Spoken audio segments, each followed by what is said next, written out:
maagaatiin waan horatee lafa baasaa irratti hayyuu beekaa utuu qabu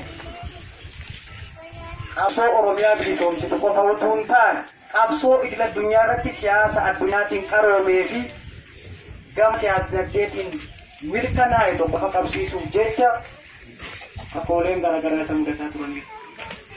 Rakkoolee kana hoo akkamiin furraa gama kamiin waraana bilisummaa Oromoo fi uummata Oromoo akkamittiin walitti hidhachiisuu fi walitti maadheessuun danda'ama yoo jenne uummanni dursa mirgaa fi dirqama beekuu qaba jechuudha.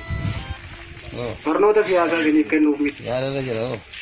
Uummanni Oromoo mirga inni qabu tokko mirga dubbachuu qaba, mirga barachuu qaba, mirga falachuu qaba, mirga amantii barbaade hordofuu qaba, mirga jiraachuu, mirga sabaaf sablammii kamuu bajee kabachiisee hiree mataa isaa murteeffatu jiraachuu guutuu qaba jechuudha.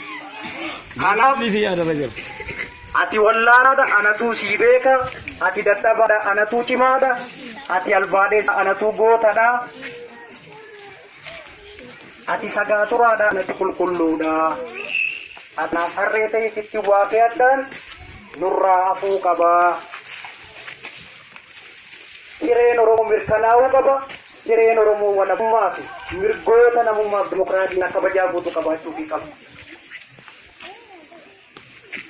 Ana jechuun life is through by process life of building is fair. Isa warri faranjiin jette sanaa namuu ati wallaalaadha ani ifan beekaa. Hireen kee abiddaa ta'u kan qomoo qabbana haa ta'u. Ati durii kan moona jiraadhaa wanti jedhu sun nurraa hafuu qabu. Gama biraatiin addunyaa irratti gama dinagdee hawaasummaatiin Oromoo yoo ilaalle fakkeenyaaf lafa irraa warqii fe'u.